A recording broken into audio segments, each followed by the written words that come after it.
Bonjour et merci de nous retrouver pour La foi prise au mot, votre rendez-vous de formation chrétienne. Tout au long de cette année de la foi, nous revisitons les grandes questions de la foi en alternant les thématiques concrètes, immédiates, avec des thèmes parfois un peu plus théoriques. Et c'est aujourd'hui à l'une de ces questions que je vous propose de consacrer notre émission, la Trinité, puisque nous sommes le dimanche de la Trinité. Présente dans le credo, répétée comme une évidence, l'affirmation que Dieu est trois en un fait partie intégrante du christianisme. Alors, comment comprendre cette affirmation difficile et surtout, comment faire pour qu'elle ne soit pas qu'une formule dogmatique un peu compliquée, mais une vraie affirmation de foi. Deux invités pour nous aider à répondre. Sœur Michaela, bonjour. Bonjour. Vous êtes religieuse trinitaire de Valence. On va parler de votre ordre. Jérôme Alexandre, bonjour. Vous êtes le professeur de théologie de la faculté Notre-Dame, le collège des Bernardins. Alors, on va commencer peut-être par ça, sœur Michaela. Oui. J'ai dit religieuse trinitaire de Valence. Alors, il va falloir que vous nous expliquiez ce que c'est qu'une religieuse trinitaire et qu'est-ce qu'elle fait à Valence. Oui, parce qu'il y a plusieurs branches au sein de la famille trinitaire. Donc, on précise le nom de religieuse de Valence. Pourquoi? Parce que comme nous appartenons à la grande famille trinitaire, composée de religieux, religieuses, contemplatives, apostoliques et laïques, voilà, on précise le nom de religieuse de Valence. Nous sommes une congrégation apostolique et internationale. Très bien, ça se voit, ça se voit. Est-ce que, justement, vous avez parlé de famille trinitaire? Oui. Ça veut dire quoi? Ça veut dire que vous avez la Trinité comme dans votre dévotion ou c'est simplement un nom? Non, c'est-à-dire... Comme on a la spiritualité trinitaire, bon, nous considérons comme si on est une famille. C'est une même famille qui a la spiritualité trinitaire. Et alors c'est quoi cette spiritualité trinitaire?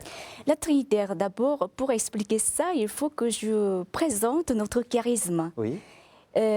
Nous avons un charisme d'adoration, de communion et de libération.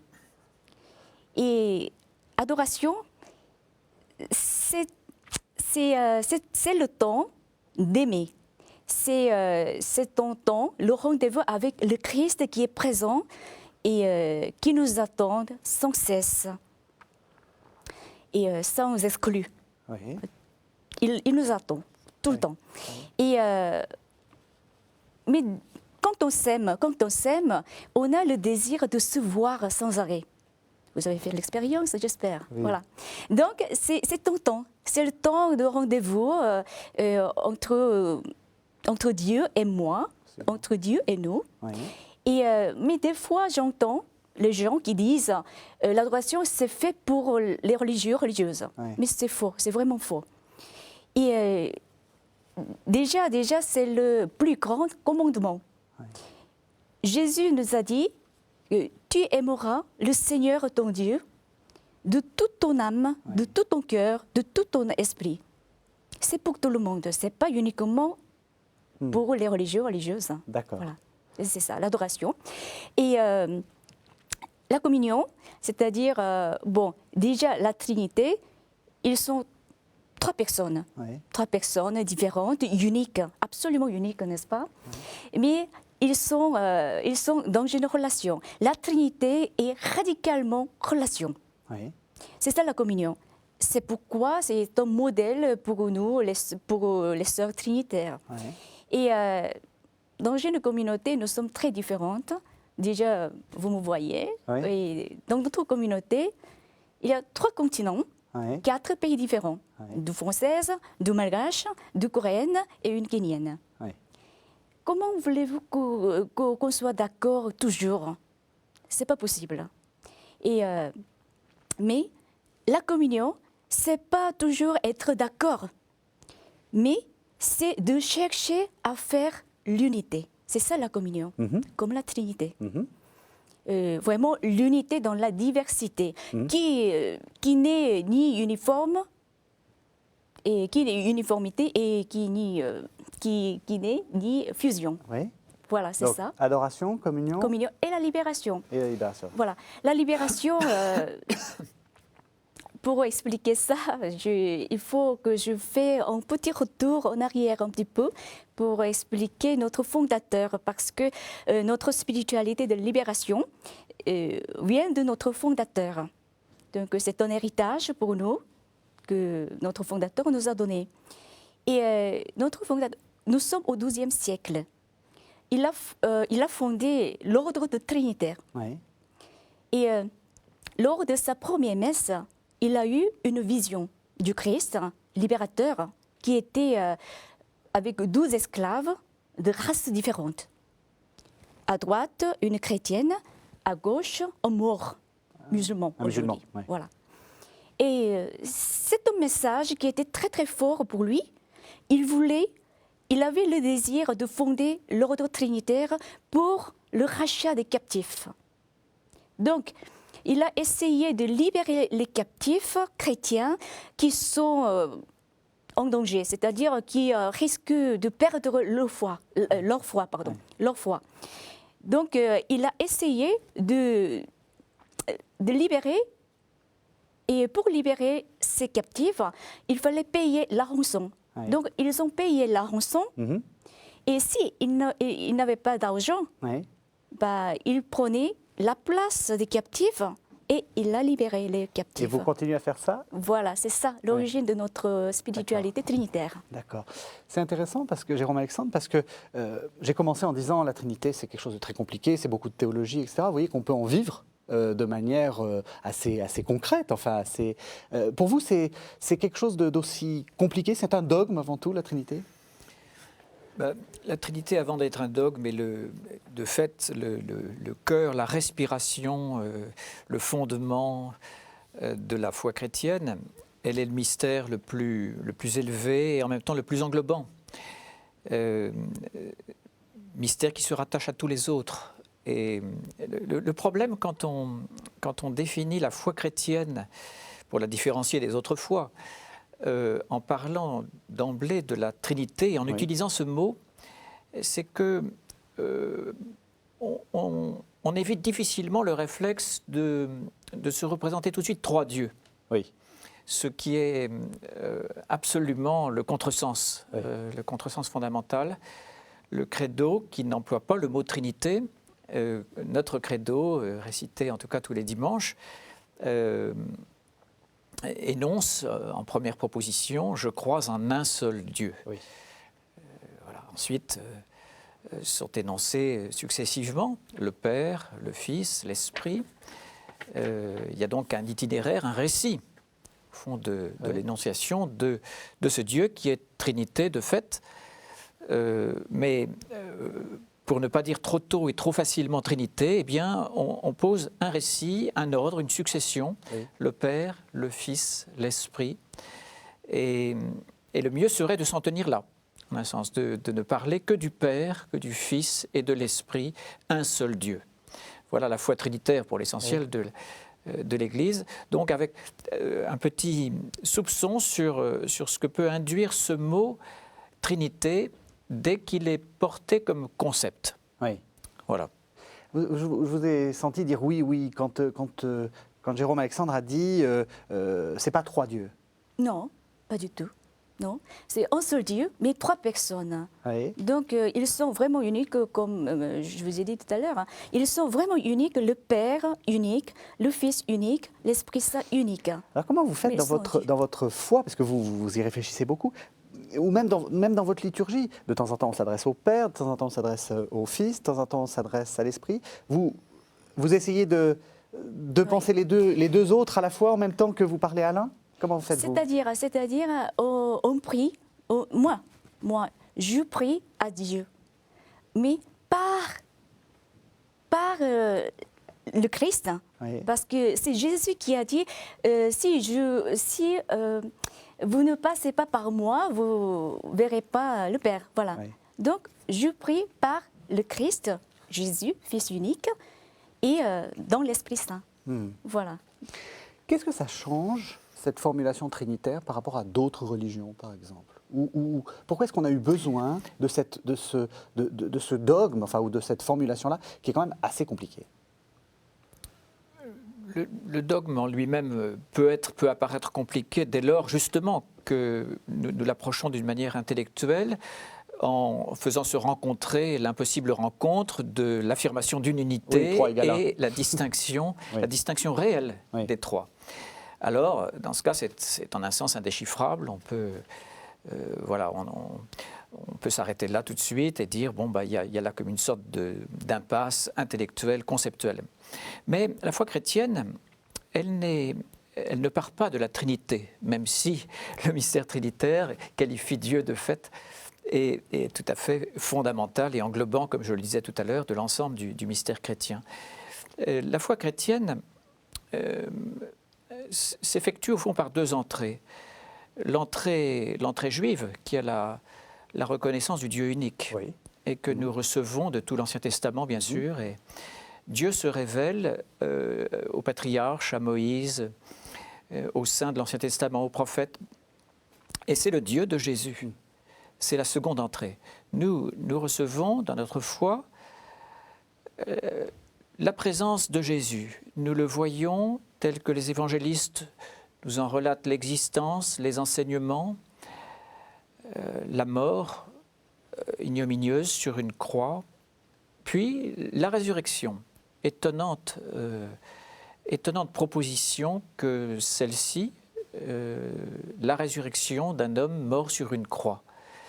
Voilà ce que la foi chrétienne reçoit. Elle reçoit Jésus et elle comprend progressivement comment son enseignement, sa vie, sa mort, sa résurrection sont éclairés par tout l'enseignement de l'Ancien Testament, comment Jésus lui-même était absolument croyant dans le Dieu révélé à Moïse, qu'il appelle son Père, mais ce Dieu-là est aussi appelé ici ou là Père, compris comme tel dans l'Ancien Testament, et apprend à comprendre petit à petit que Jésus est Dieu.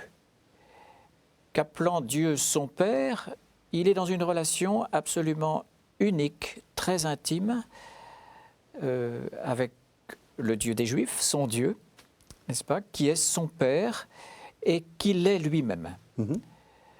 Il est non pas le Père, il est le Fils, mais il est absolument le même Dieu. Les chrétiens apprennent progressivement à comprendre cela. Et ils comprennent que pour le comprendre, ils ont reçu l'esprit même de ce Jésus, l'esprit du Fils, qu'ils appellent l'Esprit Saint, et dont ils comprennent qu'il est une troisième personne, qu'il est également le même Dieu, sous la modalité d'un esprit qui est distinct réellement du Fils et du Père. Voilà que nous sommes entrés de nouveau dans la Trinité. Nous ne sommes pas partis d'elle, nous avons compris, tenté de comprendre, et compris que nous ne pouvons comprendre que dans la foi et que dans l'Esprit Saint, par Jésus, de fait, vous l'avez très bien dit, que Dieu est notre Père. Voilà, c'est ce que Paul dit dans un très beau verset, très important et très signifiant de son épître aux Galates, au chapitre 4. Il dit Dieu a placé dans nos cœurs l'Esprit Saint qui nous fait crier Abba, Père. Nous nous reconnaissons comme fils avec Jésus. Voilà une manière de dire la Trinité qui est très vivante, n'est-ce pas, très humaine, très simple. Nous constatons que la foi nous fait reconnaître, et cette reconnaissance est un geste d'amour formidable, Dieu comme notre Père, dans une très grande proximité donc. Pour vous, c'est une expérience, ça aussi? Dans votre prière, vous expérimentez, vous sentez la paternité de Dieu, le Christ, l'Esprit? Oui, moi, vraiment, je suis bien d'accord. La doctrine trinitaire et la confession trinitaire sont fondamentales pour nous, les chrétiens, vraiment. Et comme vous disiez, vraiment, Jésus, le Fils, a la même nature que le Père. Et, mais en tant que l'homme, nous sommes créés à l'image de Dieu. Donc nous ne sommes pas engendrés, Oui. mais nous sommes créés, mais nous vivons toujours à l'image Dieu Trinité. Toujours, toujours. Mais vraiment, dans la vie quotidienne, dans une communauté, parce que je vis dans une communauté, vraiment, notre culture, notre langue même, notre nourriture et notre éducation que nous avons eue, c'est vraiment différent. Différent. Mais dans cette diversité, on sent fortement la richesse. La Trinité, c'est ça. Je crois que, bon,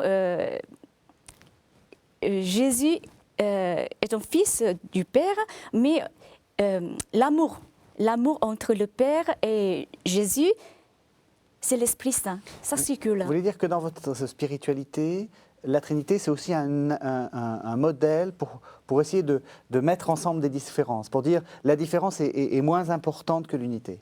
C'est ça? Qu'il faut garder la différence. Oui, il faut garder. Mais que une unité est toujours possible dans la différence. Non, c'est-à-dire que la diversité, on ne gomme pas la diversité. La diversité est très, très importante aussi, parce que ça nous enrichit. Oui. Mais dans cette diversité, on cherche toujours à faire l'unité. C'est ça. C'est l'esprit, c'est Dieu Trinitaire qui nous inspire, qui nous montre, qui nous témoigne, vraiment. Alors, je vous propose que l'on entende un long passage. Ça va être peut-être un peu difficile et un peu long, hein, faut bien le dire, hein, puisque j'ai choisi de reproduire, de faire entendre les paragraphes 253, 254 et 255 du catéchisme de l'Église catholique. Donc, ça va être un peu long. C'est en gros la formulation du dogme tel que nous le présente le catéchisme. Et on va essayer après de reprendre les quelques affirmations centrales de ce catéchisme. Donc, on écoute le catéchisme. La Trinité est une. Nous ne confessons pas trois dieux, mais un seul Dieu en trois personnes. La Trinité consubstantielle. Les personnes divines ne se partagent pas l'unique divinité, mais chacune d'elles est Dieu tout entier. Le Père est cela même qu'est le Fils cela même qu'est le Père et le Fils cela même qu'est le Saint-Esprit, c'est-à-dire un seul Dieu par nature. Chacune des trois personnes est cette réalité, c'est-à-dire la substance, l'essence ou la nature divine. Les personnes divines sont réellement distinctes entre elles. Dieu est unique mais non pas solitaire. Père, Fils, Esprit Saint ne sont pas simplement des noms désignant des modalités de l'être divin, car ils sont réellement distincts entre eux. Celui qui est le Fils n'est pas le Père, et celui qui est le Père n'est pas le Fils, ni le Saint-Esprit n'est celui qui est le Père ou le Fils. Ils sont distincts entre eux par leur relation d'origine. C'est le Père qui engendre, le Fils qui est engendré, le Saint-Esprit qui procède. L'unité divine est trine. Les personnes divines sont relatives les unes aux autres. Parce qu'elles ne divisent pas l'unité divine, la distinction réelle des personnes entre elles réside uniquement dans les relations qui les réfèrent les unes aux autres. Dans les noms relatifs des personnes, le Père est référé au Fils, le Fils au Père, le Saint-Esprit aux deux. Quand on parle de ces trois personnes en considérant les relations, on croit cependant en une seule nature ou substance. En effet, tout est un en eux, là où l'on ne rencontre pas l'opposition de relations. À cause de cette unité, le Père est tout entier dans le Fils, tout entier dans le Saint-Esprit. Le Fils est tout entier dans le Père, tout entier dans le Saint-Esprit. Le Saint-Esprit tout entier dans le Père, tout entier dans le Fils. Voilà, donc une définition un petit peu longue. Alors je vous propose de reprendre quelques éléments et peut-être ce premier élément. La Trinité est une. Nous ne confessons pas trois dieux, mais un seul Dieu en trois personnes. Et la formulation qui vient en fait du Concile de Tolède, le Père est cela même qu'est le Fils cela même qu'est le Père et le Fils cela même qu'est le Saint-Esprit, c'est-à-dire un seul Dieu par nature. Comment est-ce qu'on peut le comprendre? Je veux dire, vous nous avez dit, c'est une narration avant tout, hein, mais intellectuellement, comment est-ce qu'on peut comprendre ça? C'est très difficile.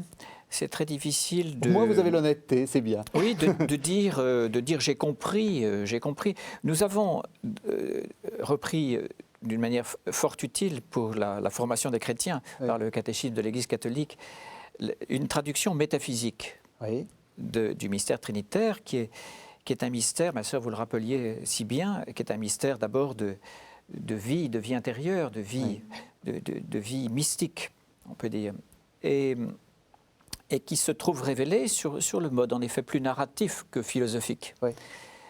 Mais il a été indispensable pour des raisons historiques, de déviance par rapport à la foi, de non-compréhension de l'unité et de la distinction, d'effectuer, et très tôt, semble-t-il, cette traduction métaphysique qui pose l'unité du côté de la substance, ou du côté de la nature, et la distinction du côté des personnes.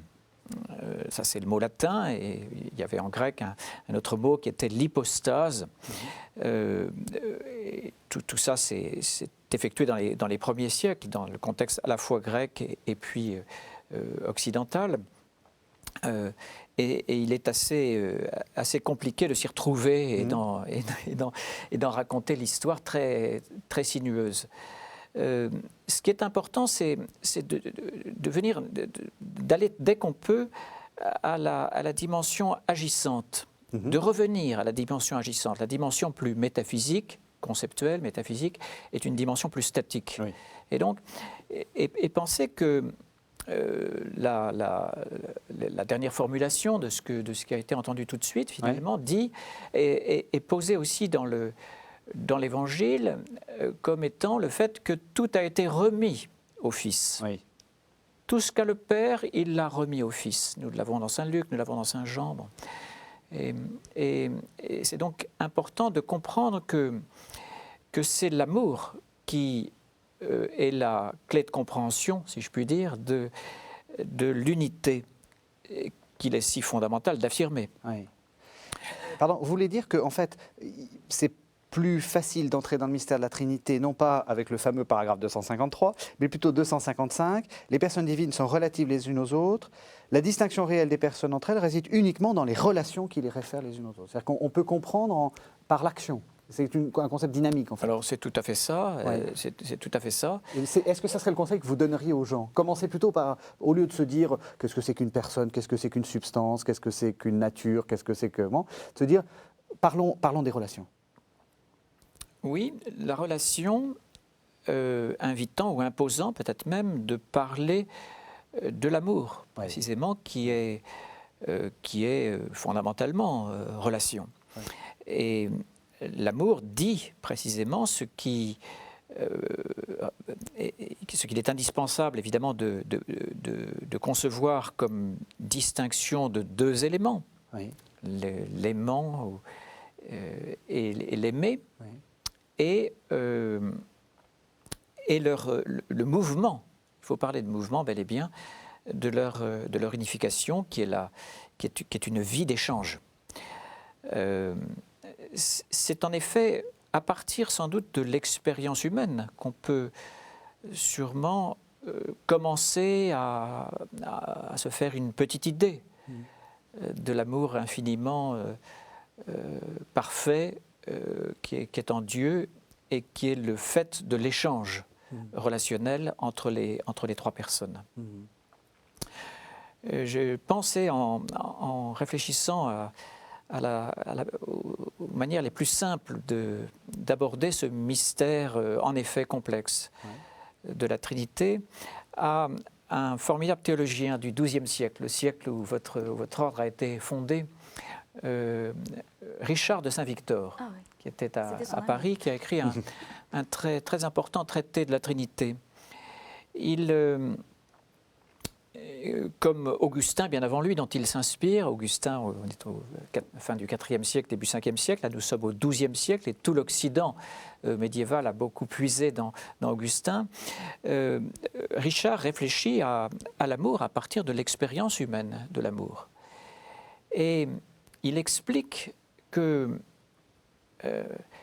la plus haute manière d'aimer entre deux personnes, de s'aimer l'une l'autre, c'est d'aimer une troisième. Et c'est de pouvoir se dire l'un à l'autre combien et comment on aime ensemble la même troisième personne. Voilà quelque chose qui est une magnifique image, mais c'est plus qu'une image. C'est une réalité humaine et sûrement la réalité divine par excellence. C'est l'expérience de la famille, c'est-à-dire que C'est peut-être l'expérience de la famille, de fait, oui. En effet, on comprend comment l'amour entre deux, s'ils ne sont que deux, peut vite être un amour se refermant. Un amour où finalement on s'aime soi-même dans l'amour reçu de l'autre, et réciproquement. Dès lors qu'il y a trois, il y a l'ouverture. L'ouverture qui, alors du coup, révèle complètement l'amour à lui-même. L'amour n'est amour qu'ouvert, on peut dire ça. Il est contredit par toute fermeture. Quand bien même cette fermeture est fermeture sur l'amour. Mais l'amour, dans ce cas, s'anéantit. Et donc voilà une idée, une manière de comprendre, entre guillemets, toujours, le mystère trinitaire comme étant un mystère d'amour, de relations, de fait, de relations à trois. Est-ce que vous avez cette expérience-là, vous, dans votre... Est-ce que vous le voyez, la Trinité, comme ça? Avec l'amour, cette ouverture? Bien sûr, la Trinité est en circulation d'amour, vraiment. Et c'est pourquoi nous sommes dynamiques, parce que nous sommes dans une circulation d'amour, Dieu trinitaire. Bon. Et tout ce que nous faisons au nom du Christ libérateur, c'est pour aimer. C'est pour aimer. Et notre charisme, c'est la libération. Donc, tout ce qui concerne la libération de toute forme de servitude, on le fait au nom du Christ, à la suite du Christ, apparu à Saint Jean de Matha, à notre tour, on le fait pour aider l'homme à faire se mettre debout. C'est Saint Irénée qui a dit la gloire de Dieu, c'est l'homme debout. Voilà. Et d'ailleurs, nous avons une devise, tout pour la gloire de la Sainte Trinité, tout pour son amour. Donc tout ce que nous faisons, c'est pour l'amour de Dieu. C'est pour faire connaître l'amour de Dieu. C'est intéressant parce que dans ce que vous disiez, effectivement, il y a une tentation du renfermement. Moi et mon Dieu. Et vous, réfléchissant sur le mystère de la Trinité, vous dites, il y a moi et mon Dieu, mais ça ne se perçoit pas ou ça ne s'expérimente pas parfaitement si on ne va pas aller vers les autres. Parce que ça, j'ai bien aimé ce que vous avez dit. La réalité de l'amour se révèle avec un troisième, et pas dans l'enfermement. Et c'est un mystère de grande simplicité. Il faut aussi y insister, Dieu est simple. Alors là encore, vous voyez, si vous posez Trinité comme concept, eh bien, alors voilà, on est d'emblée et dans la difficulté d'accorder cette Trinité avec l'unité, n'est-ce pas, dans la complexité. Or, nous tenons absolument à la simplicité de Dieu, peut-être plus simple à concevoir intellectuellement si nous nous fixons sur le Dieu unique, bien sûr, mais elle n'est pas moins simple, cette simplicité, s'agissant des trois. Et on peut donc penser que si Dieu est simple, étant Trinité, ce mystère peut être communiqué aux enfants. Il peut être communiqué absolument très tôt. Alors je le disais tout à l'heure en commençant l'émission, en parlant de Jésus et en montrant comment Jésus se fait reconnaître progressivement comme Dieu, certes. Mais au-delà de cela, quelque chose de cet amour des trois, cette dimension tout à fait accomplie de l'affirmation du Dieu un et trois peut être révélée au simple. Je pense là tout de suite au chapitre 10 de Saint Luc, à deux versets formidables, versets 21 et 22 donc, du chapitre 10, où Luc nous écrit ceci. C'est très fort comme pensée s'agissant du mystère trinitaire. À cette heure même, il parle de Jésus, il tressaillit de joie sous l'action de l'Esprit Saint. Et il dit, « Je te bénis, Père, Seigneur du ciel et de la terre, d'avoir caché cela aux sages et aux intelligents et de l'avoir révélé aux petits. Oui, Père, car tel a été ton bon plaisir. Tout m'a été remis par mon Père, et nul ne sait qui est le Fils sinon le Père, ni qui est le Père sinon le Fils, et celui à qui le Fils veut bien le révéler. Et on sait que Jésus, et c'est dit finalement juste avant, révèle cela aux petits de préférence, qui peut le comprendre mieux, qui peut le recevoir mieux.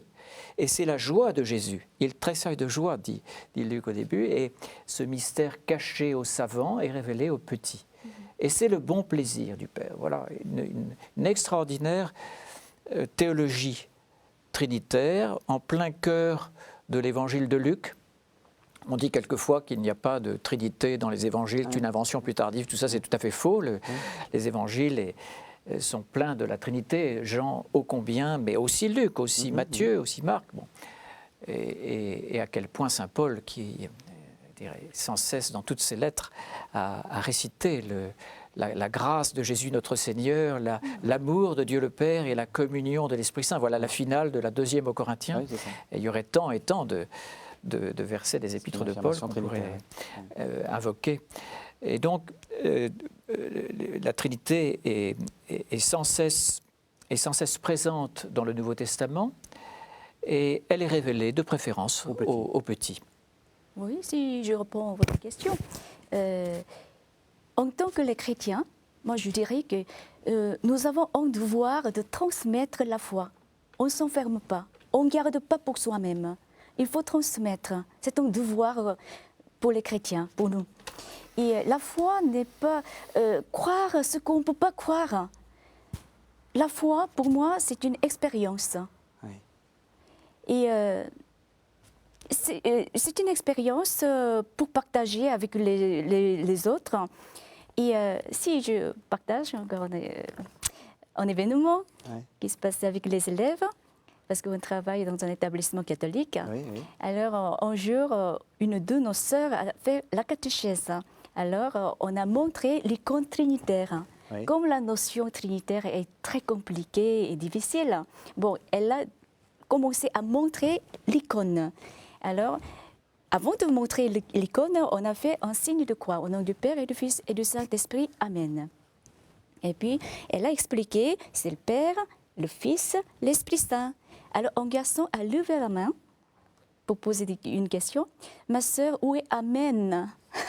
Il n'y avait pas d'Amen dans cette icône. Bon, oui. Voilà. Si on regarde l'icône de la Trinité, dans un cercle, ce n'est pas fermé, c'est ouvert. C'est pour nous accueillir. La Trinité nous accueille tout le temps, tout homme. Et il ouvre le salut à tout le monde. Alors justement, l'Amen figure, selon vous, finalement, les chrétiens, n'est-ce pas? Bien sûr. Amen, c'est nous. C'est nous. Ceux qui reçoivent de l'Esprit Saint. On rentre dans la Trinité. La reconnaissance, voilà. Oui. La reconnaissance du Père par le Fils.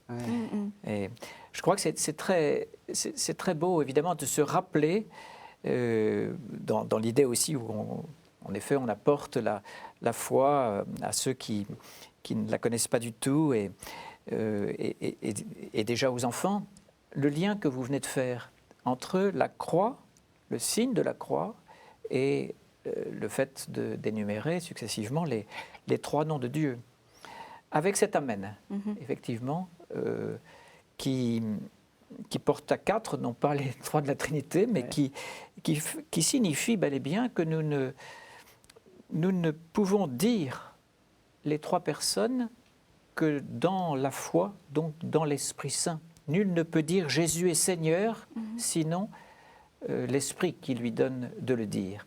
Et cette confession de la foi, elle ne consiste pas à contempler une entité trinitaire très haut dans le ciel, n'est-ce pas? Elle est absolument en relation avec l'abaissement le plus radical, qui est notre condition, certes, mais qui est la condition qu'a voulu prendre Jésus en nous rencontrant sur cette terre, en s'incarnant et en mourant sur la croix. Voilà que le signe de croix, c'est tout de même cet acte absolument commun que nous faisons plusieurs fois par jour quand nous prions et qui réunit la Trinité, le mystère trinitaire et le mystère de la mort, de la passion, de la mort, et bien sûr de la résurrection. La croix est glorieuse aussi, de Jésus. Je voudrais que vous reveniez aussi sur cette question de libération. Oui. Vous avez parlé plusieurs fois de la libération, Oui. que ça fait partie de votre charisme. Oui. Pourquoi Trinité va avec libération? Parce que c'est un héritage pour nous que nous avons reçu de notre fondateur. Donc c'est ça l'origine. Parce que notre fondateur a fondé l'ordre trinitaire pour libérer les gens. Oui. C'est ça. Et donc tout ce que nous faisons, c'est pour aider. C'est pas nous qui libérons, c'est évident, c'est le Christ. Hein. Mais nous sommes des instruments qui participent à l'œuvre de Dieu. Oui. Donc c'est pas nous, mais on aide. On Oui. aide à libérer les gens.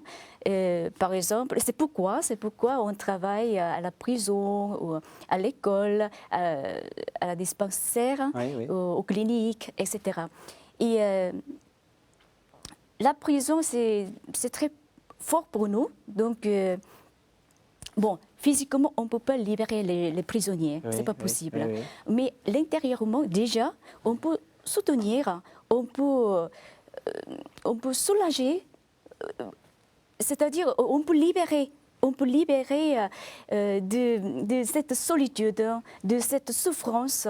Voilà, c'est ça ce que nous faisons. Et encore une histoire. Et on a appelé une sœur qui travaillait à la prison. Alors, est-ce que je peux parler avec telle sœur? Alors, on répond. Et elle est à la prison. On ne sait pas quand est-ce qu'elle va sortir. Voilà. On travaille à la Vous travaillez prison. tout le temps Ouais, en prison. dans tous les pays. Nous sommes présentes dans 16 pays sur 4 continents. Mais chaque pays, on tient la prison. On travaille à la prison. Ouais. Et parce que pour nous, c'est très fort. Ouais. Et puis, nous travaillons dans un établissement catholique pour libérer de l'ignorance. Voilà, donc on apprend à lire, on apprend à écrire, et nous travaillons aux cliniques. Et pour vous, il y a un lien avec spiritualité de la Trinité et cette importance des prisons, des lieux de détention, où il faut apprendre, donc où on est quand même un peu... C'est important pour vous, le lien? Bien sûr, parce que la Trinité, Dieu Trinité, c'est libérateur pour nous. Il est amour, en même temps, il est libérateur, il est sauveur. Il a ouvert à tous le salut du monde. Oui. C'est la libération. Donc, on travaille avec cet esprit. D'accord. Oui. Dès les premiers temps, les tout premiers temps chrétiens, la Trinité est le mode évidemment de récit et de confession de la foi formulé lors du baptême. C'est pas, les chrétiens sont baptisés dans une triple immersion au nom du Père, du Fils et de l'Esprit. Cette formule qu'on trouve tout à fait à la finale de Matthieu, allez enseigner toutes les nations, baptisez-les au nom du Père, du Fils et de l'Esprit Saint. Donc Trinité et baptême sont absolument indissociables. Et nous savons bien que le baptême est une libération. Bah oui. Voilà, nous sortons de la condition d'esclavage et nous sommes libérés, nous sommes héritiers, fils de Dieu, Tout à fait. encore, Ouais. et c'est ça la liberté chrétienne. Tout à fait. C'est d'appartenir vraiment à la vie divine, d'entrer dans cette grâce de la participation à la Trinité elle-même. Je vous propose qu'on entende un second texte. Alors c'est aussi un texte assez ancien, c'est la fameuse prière de Saint Patrick, qu'on rapporte à Saint Patrick, mais qui date probablement du 8e siècle. C'est un texte absolument magnifique, c'est une prière trinitaire. Je me lève aujourd'hui par une force puissante, l'invocation de la Trinité, la croyance en la Trinité, la confession de l'unité du Créateur du monde. Je me lève aujourd'hui par la force de la naissance du Christ et de son baptême, la force de sa crucifixion et de sa mise au tombeau, la force de sa résurrection et de son ascension, la force de sa venue au jour du jugement. Je me lève aujourd'hui par une force puissante, l'invocation à la Trinité, la croyance en la Trinité, la confession de l'unité du Créateur du monde. Ô Seigneur est le salut, ô Christ est le salut. Que ton salut, Seigneur, soit toujours avec nous. Alors, sœur Michaela, vous avez là une expression hein, d'une prière, la prière de Saint Patrick ancienne. Vous, comment concrètement vous priez à la Trinité? Donnez-nous un peu des conseils, parce que c'est vrai que les gens, d'abord, aiment bien prier Marie, ou ils aiment bien prier le Christ, mais comment est-ce qu'on fait pour prier la Trinité? Voilà. Et en tant que les religieuses, Oui. on prie officiellement 4 fois par jour, Oui. ensemble, en communauté. Oui. Donc le matin, on se lève à 6 heures pour prier ensemble Oui. à la chapelle, les laudes, Oui. et le milieu du jour, à Oui. midi, et le soir, les vêpres. Oui. Et on conclut par les complis. Les complis. Voilà, toujours ensemble. Oui. Mais ça dépend de circonstances. Oui. Voilà, on peut changer le D'accord. milieu du jour. Voilà, mais on chante ensemble les vêpres, les laudes, tout ça. Et, Ça, c'est comme tout le monde. comme tout le monde. Mais alors- voilà. Mais spécifiquement Voilà. pour nous, et on a les 5 adorations que nous avons reçues de Monsieur de Morange, qui était vicaire général de Lyon Oui. en 1660, Oui. 17e siècle. Oui, oui. Nous avons reçu parce que nos origines, ces 4 filles de Saint-Lizier, ils étaient accompagnés par Monsieur de Morange. Saint-Nizier, c'est vicaire. une des paroisses de Lyon. Voilà, tout à fait. Bravo. Voilà. Donc, c'est un diocésain lyonnais. Oui. Donc, nos origines, les 4 filles, Oui. ont travaillé pour aider les gens pauvres ou pour rendre service dans l'église. Et alors, c'est quoi ces adorations? Qu'est-ce que ça fait avec la Trinité? Voilà. Si je cite une des prières, hein, parce Oui. que nous avons 5 adorations différentes, un petit peu. Oui. Et Trinité Sainte, Père, Fils et Saint-Esprit, en Dieu en 3 personnes, je vous adore par la vie de Jésus-Christ, mon Sauveur sur la terre. Il y a 5 formules, mais il n'y a pas beaucoup de différences. Hein. Oui, Le oui. soir, on dit par la passion de Jésus. Voilà. Donc, on dit 5 très courtes adorations par jour, mais n'importe où. C'est-à-dire, la prière, ce n'est pas forcément qui se passe à la chapelle. On peut prier dans la rue, on peut Oui. prier dans le métro, on peut prier en faisant le ménage, en faisant la vaisselle, partout. Mais Voilà. qu'est-ce que ça fait de prier particulièrement à la Trinité? Parce que les autres chrétiens prient aussi, les moines prient, ils prient même plus que vous. Ils n'ont pas forcément systématiquement cette prière trinitaire. Vous, dans votre vie de foi, qu'est-ce que ça a changé d'avoir tout le temps cette invocation à la Trinité? Oui, c'est pour être unis avec Dieu Trinité. C'est l'union. C'est l'union qui nous tissait vraiment l'amour.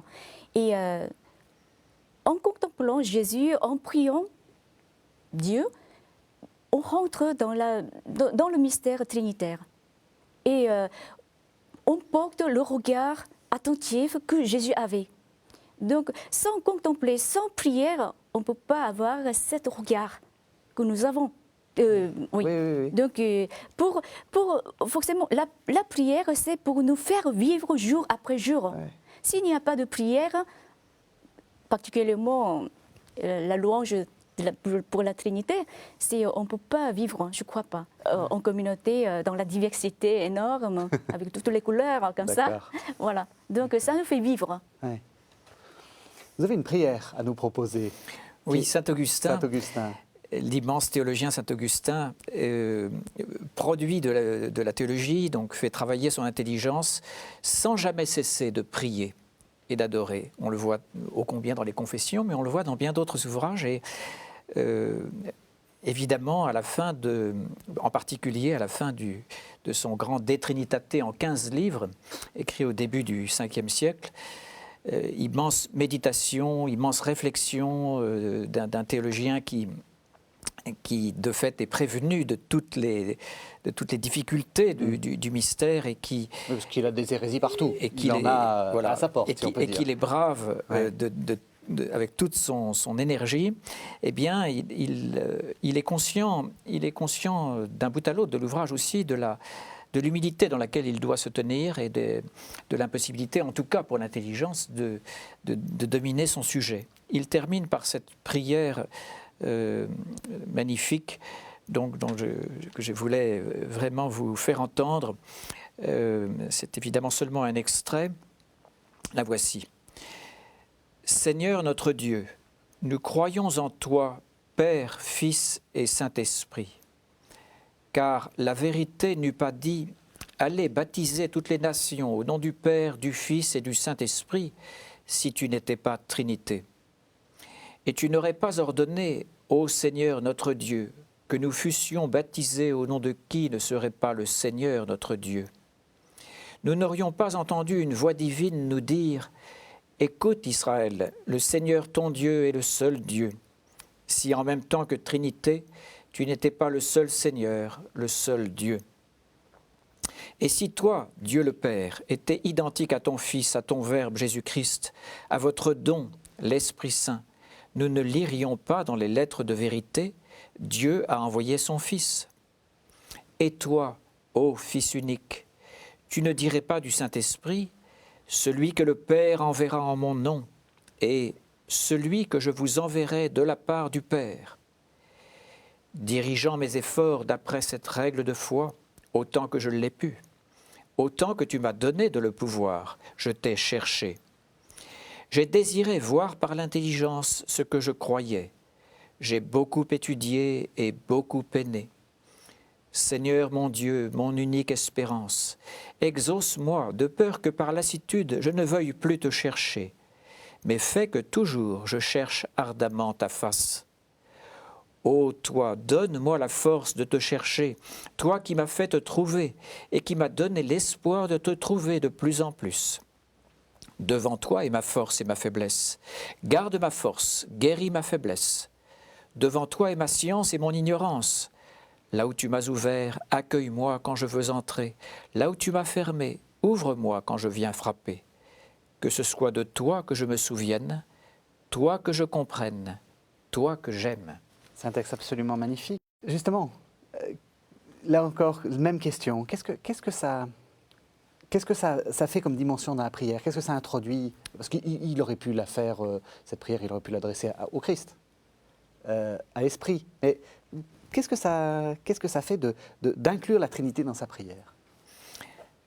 Je pense que la contemplation de la relation dynamique entre les personnes, dans leur unité, et produit le lien absolument immédiat avec l'effort même de la prière, qui est celui-là même, oui. qui est évidemment de se sentir petit, pauvre et entièrement débiteur de la grâce, oui.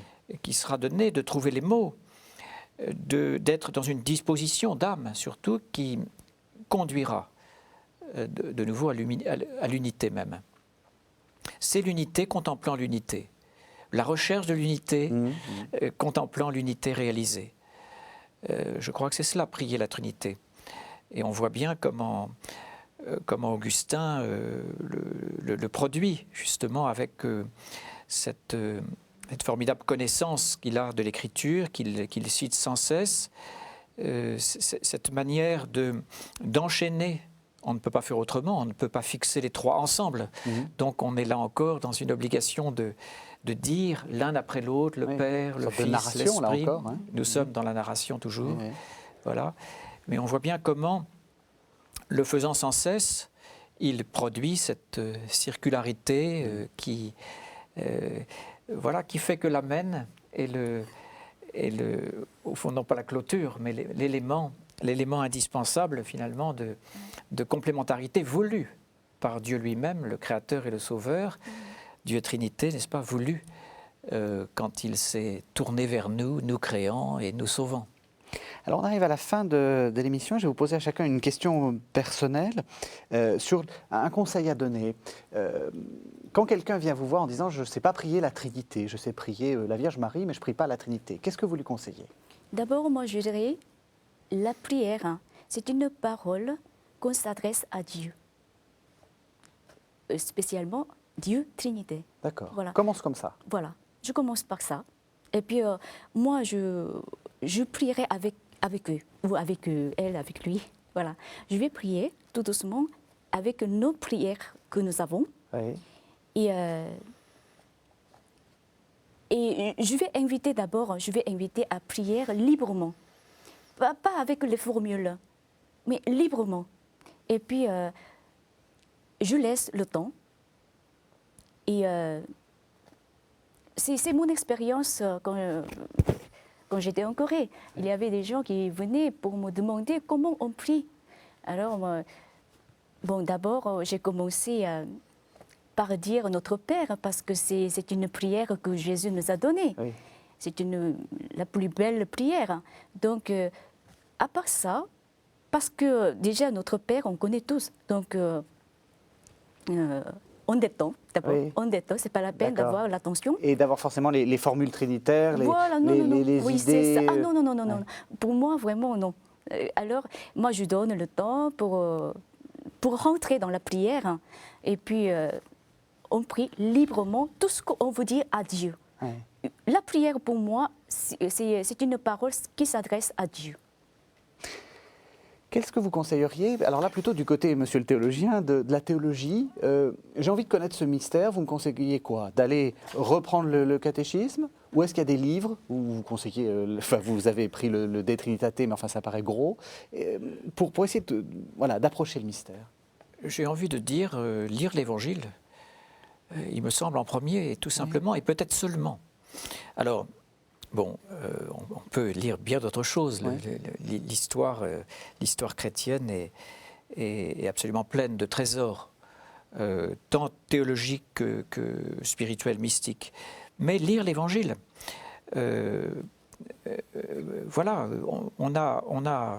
prenez Jean, bien sûr, Oui. qui est peut-être l'Évangile où il est question d'un bout à l'autre, on peut dire, de la Trinité quasiment comme telle, c'est-à-dire où on voit sans cesse la relation du Père et du Fils et du Père et de l'Esprit, du Paraclet que Jésus Envoie, oui. dont Jésus parle tant de fois dans cet Évangile. Donc, mais dès l'ouverture, voilà, au commencement était le Verbe, et le Verbe était avec Dieu, et le Verbe était Dieu.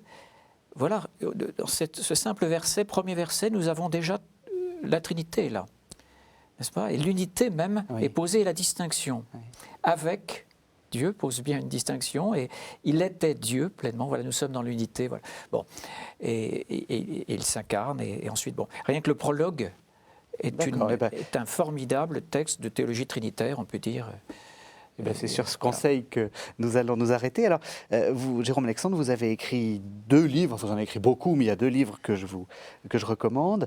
Chez Parole et Silence, tous les 2, Je crois à la résurrection de la chair, et puis Tertullien, théologien. Tertullien est un des grands théologiens de la Trinité.